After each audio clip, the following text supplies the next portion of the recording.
Good evening, and we're thankful that we could be here. It seems maybe some were unable to arrive, but maybe because of the weather, the rain and the wind and everything that was going through about maybe 45 minutes ago or an hour ago, I guess it is now. But we're thankful that we can be here. We're going to be looking in Deuteronomy, the 8th chapter, or 10th chapter, tonight. We'll be in 10th chapter looking at some things that Moses said unto the children of Israel. You know, one of the things that titled this lesson, what does the Lord require, or what does God require? And one of the things that, of course, we do as human beings is we live under so many requirements. There's probably each day, no telling how many requirements, maybe hundreds of things that as we live our daily lives and as we go through these lives, we've met these requirements. We are in the process of meeting the requirements or something of that nature. Just to get here tonight, if you came by a vehicle, you probably, just so many things that are required of each one of us if we're driving or if we have a vehicle of those kind of things. Just so many requirements that you know of that are associated with that. First of all, of course, you'd have to have a driver's license.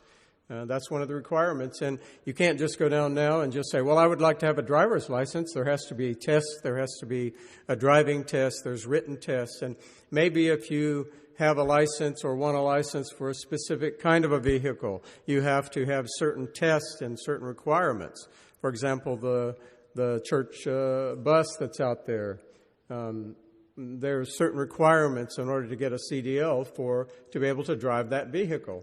One is your age, another is so many other things that you have to know about the vehicle and various aspects of it. Well, that's just to get a license. Then, of course, that we think about our vehicles, and we have to have those vehicles in certain conditions. They have to be licensed. Well, that means that you've gotten insurance, of course. And, of course, if you've gotten your insurance, that means that you've paid your taxes. That means you've paid your property taxes on your vehicle. And the list just goes on and on and on about all the requirements that are of us just to get in our vehicle and drive it here and to be able to get it from one place to another. And that's just with our vehicle.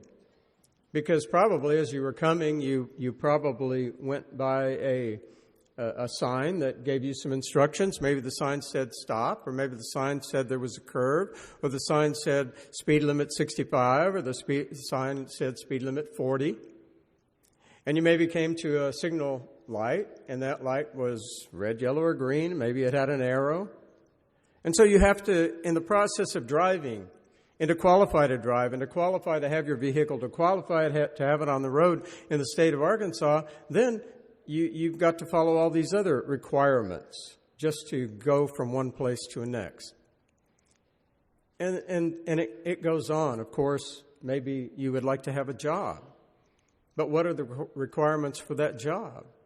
And maybe you had to have a certain amount of education or a certain amount of certification or various degrees. Maybe you had to have so much experience. Maybe it's you've got to be at a certain place or you're going to have to travel. Maybe its requirement is that you work from home. And so for everything that we go to do, there are requirements. And people understand that. People understand that. People in the world understand that. But yet, when it comes to using that term requirement or require in God, it just seems like, well, it can't be. God can't be requiring anything.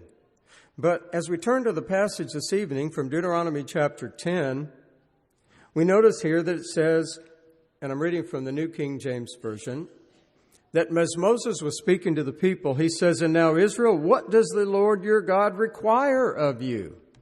It's in the form of a question, and he's going to give some questions here and some things that we're going to look at. But as we think about that, he says, what does the Lord your God require of you? Require. It's a requirement. There's some requirements that the Lord your God has. Now, you can look at this in many, many, many versions, about every version that you can come up with, except for maybe one or two that are just kind of out there. And you're going to find that the word requirement the word require is there. What does the Lord require of you? Some of the versions, or one or two that are not even close to well-known versions, will say, what does the Lord ask of you? I guess it was too much for the translators to have to use the word require.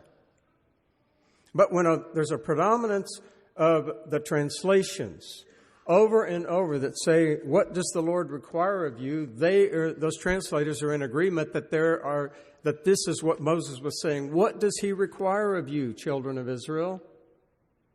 What is he requiring of you? And as we think about what he required of them, it's no different from what he requires of us today. Because the first thing that we notice, he says that they were to fear God and walk in his ways. Two very basic, simple things. Fear God and walk in his ways. And really that's what we find in here, and that's what we find in the Bible. God presents his message in a very simple way that we can understand. And so the first thing is that he says that they were to do is that they were to fear God. That's how they view God. That's what they are thinking about God. That's the respect that they would have for God, or the lack of respect that they would have for him. So he says, and now Israel, what does the Lord require of you but to fear the Lord your God? That's the first thing that they were required to do. Fear the Lord your God, or their God at that particular time. God requires that we fear him. God requires a certain amount of respect that we would have for him, and that's really what this word has in a background of meaning. Did they respect God?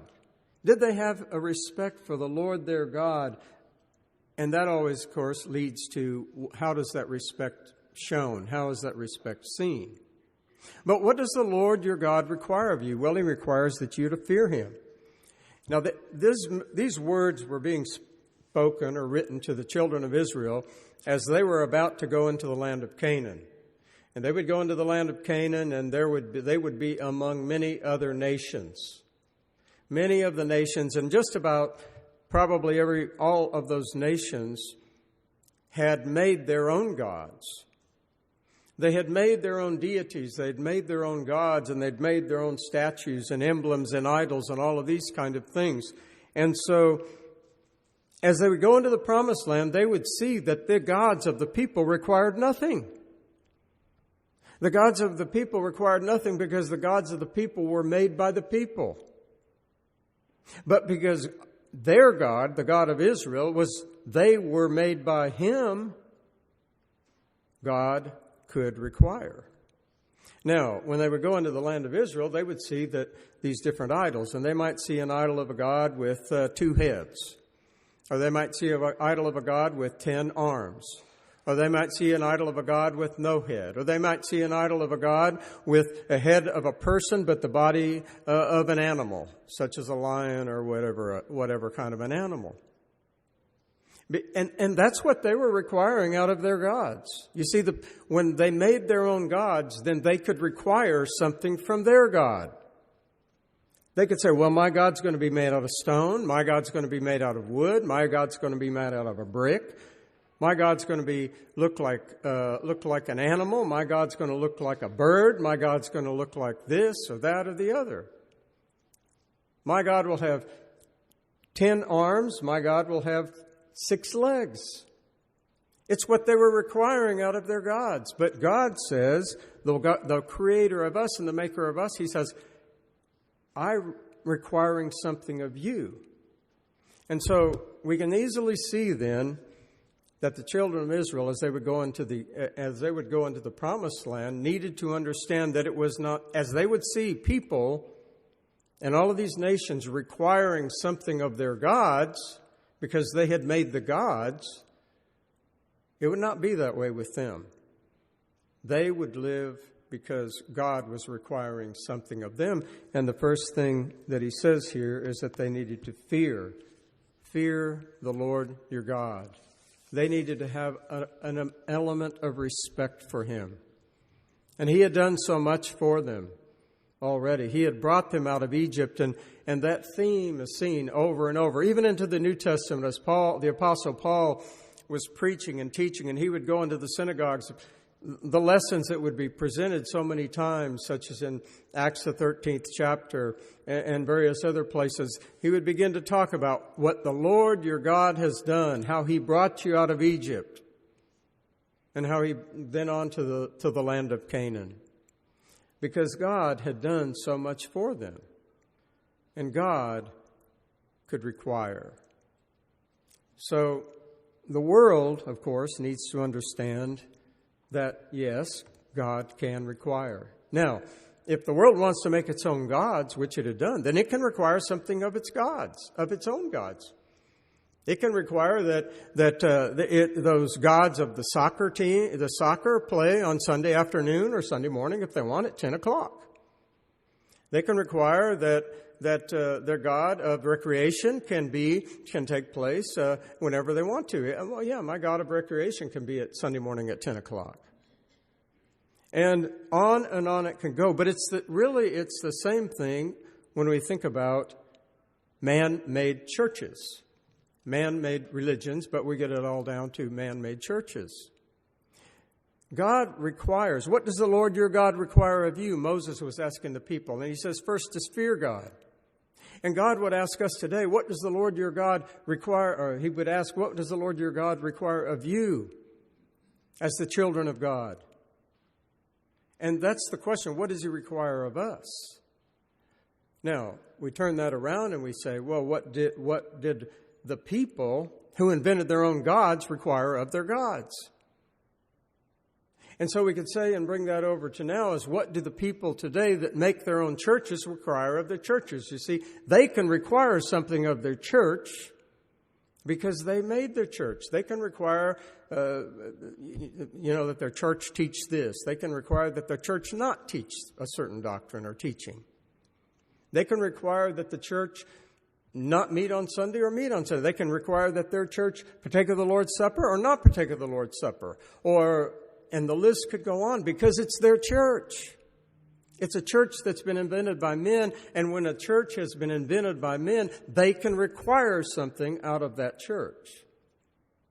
But the Lord, in the New Testament, we find that as Jesus said, I will build my church, in Matthew chapter 16 and verse 18, you see, because he is the one that established the church, then the question could be asked, as was asked with Moses, what does the Lord require of you? And so we don't ask the question, what do we require of the church? It is the Lord, what does he require of us? And so the first thing here that we noticed was that he said in Deuteronomy chapter 10 and verse 12, Now Israel, what does the Lord your God require of you? But fear the Lord your God. That was the first thing. But also then he says, to walk in all of his ways. To walk in all of his ways. Fearing God leads us to walk in his ways. When we respect someone or something, that means we're going to follow it in some way or another. If you respect the laws, such as traffic laws, we'll just use that for an example. Since we started out there, if you respect the signal light out here, that when it's red and you're going to stop, well, then you'll stop. If you don't respect it, you'll do like a lot of people, and they'll look both ways, and they'll just go through because they have no respect for the light, which represents the law. Well, if we respect God, and if we fear God and respect God, that means we're going to fear and respect what his will is. And that's the second thing. That's where it leads to, as he says here, walk in all of his ways. Walk in the ways of God. And that is really what Solomon was saying after he had come to the conclusion of life and spiritual life and physical life. And Ecclesiastes chapter 12 and verse 13, whenever he said, let us hear the conclusion of the whole matter. Fear God. And what came after that? Keep his commandments. Fear God and walk in all of his ways. Moses and Solomon, in this point, they were in total agreement. First comes the fear. First comes the respect. First comes understanding your relationship toward God. And then you will follow, you will keep his commandments, or as it says here, you will walk in all of his ways.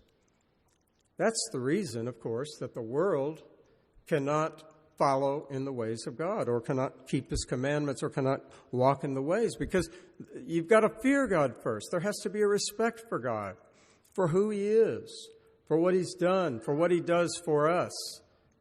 And that's where the world often cannot come to that.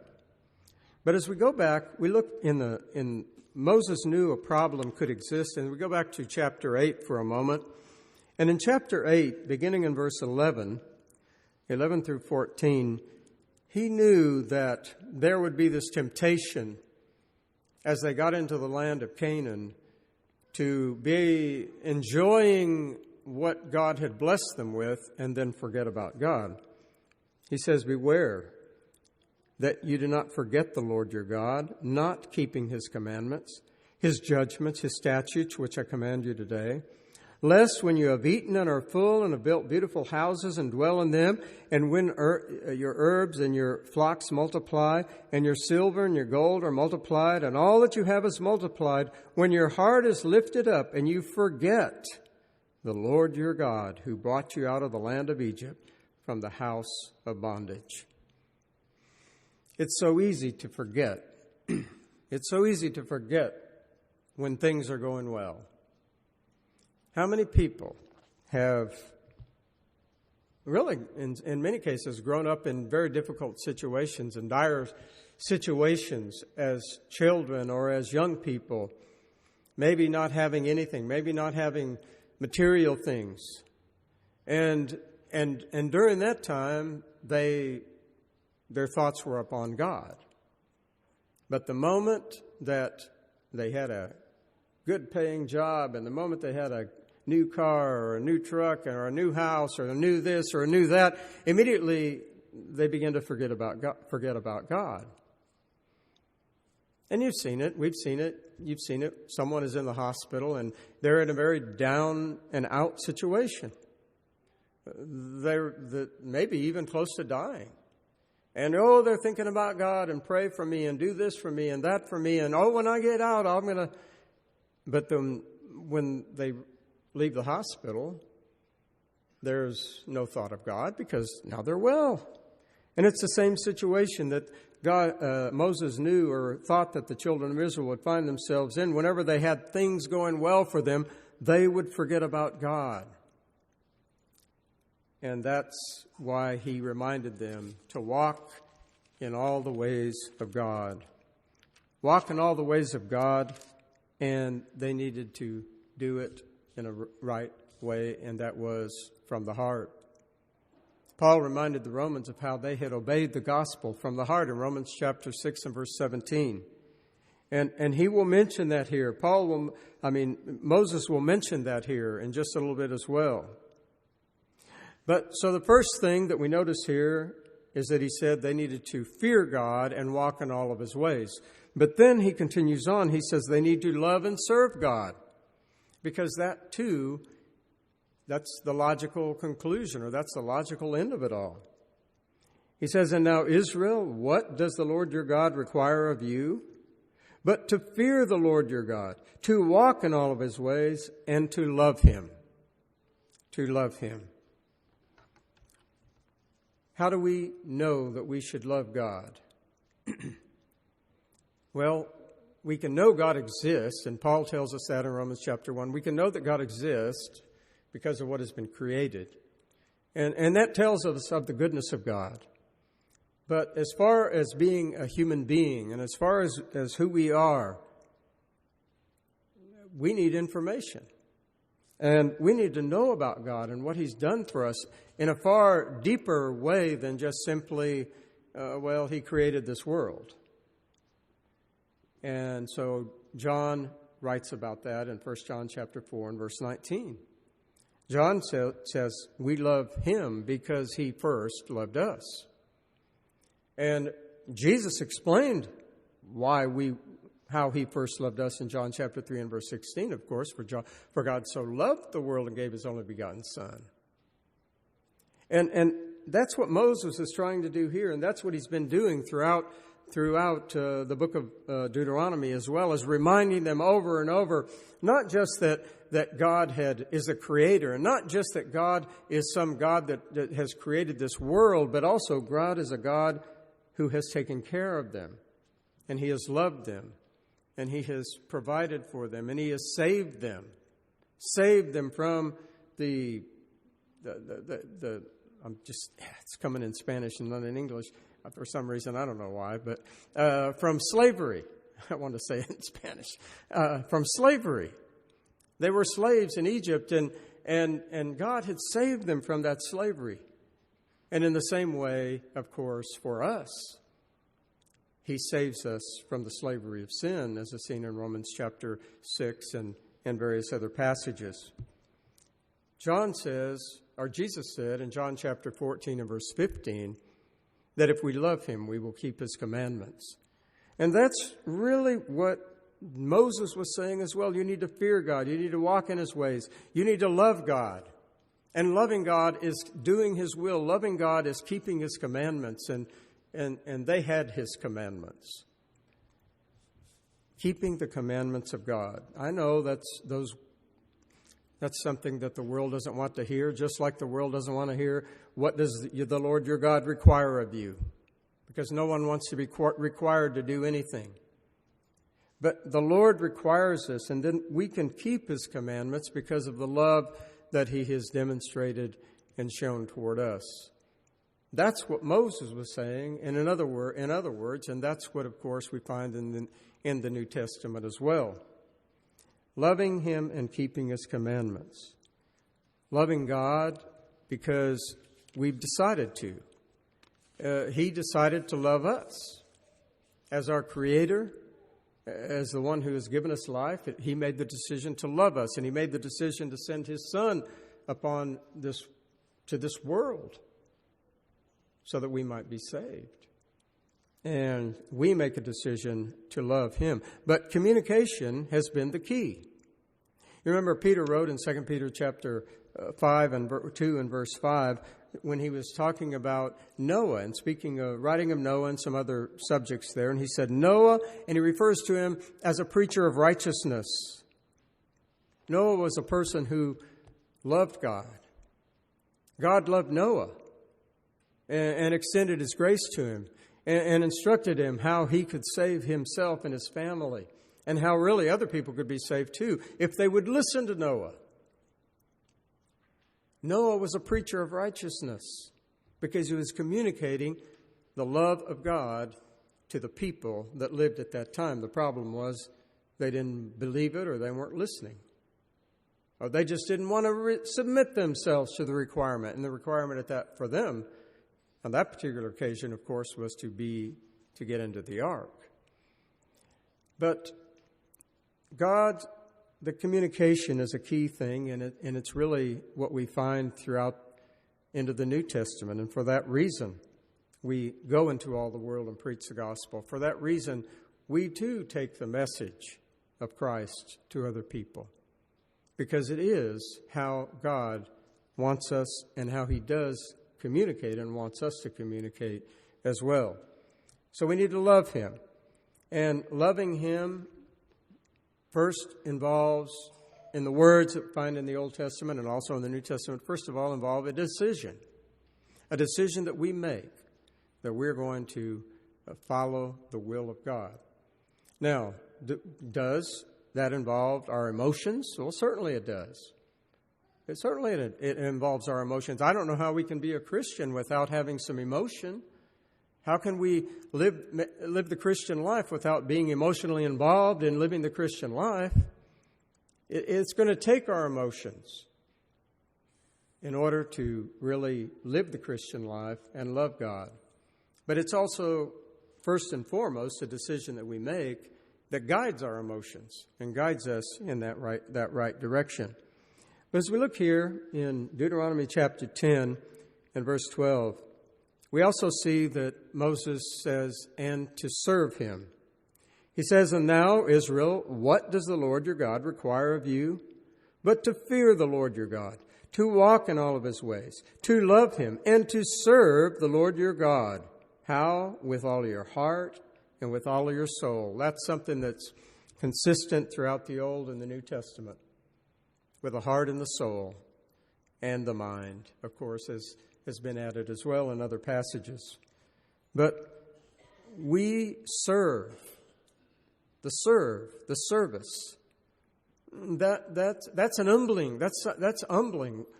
It doesn't matter, if we serve or we're being served. The person that's serving, it takes humility in order to do that. Jesus was the greatest example of humility in that he left heaven and came to this earth in Philippians chapter 2 and verses 5 and following.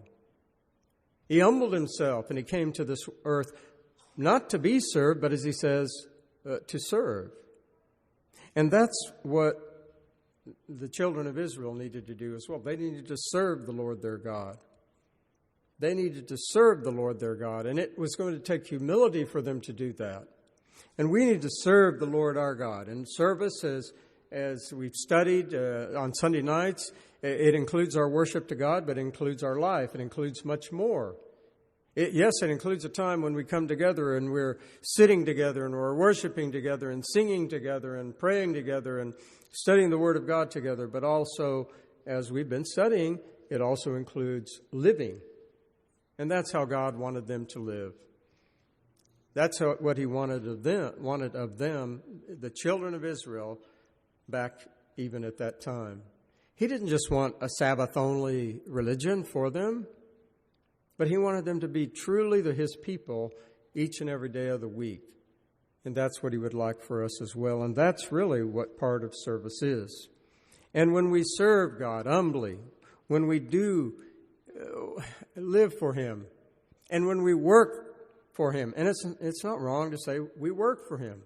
Because Paul wrote in 1 Corinthians chapter 15 and verse 58, he says, "Therefore, my beloved brethren, be ye steadfast, immovable, always abounding in the work of the Lord, knowing that your labor is not in vain." Work, labor, service for the Lord. It's not in vain when it's in the Lord. It's not in vain when it's according to His will. It's not in vain when it's done from the heart, as he says here. Heart, soul, and mind. God knew that, and Moses knew, but God, through Moses, knew that the children of Israel would struggle with all of these things. And He knew and knows, of course, that we will struggle with them as well, because we're human beings. But over and over, we can see what we can refocus upon what we need to do and how we need to serve God, or how we need to live in a relationship to God.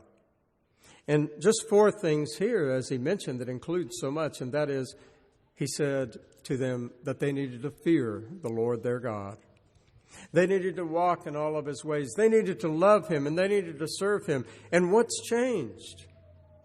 Jesus basically repeated the same thing. Paul and John and the other writers of the New Testament basically taught the same thing.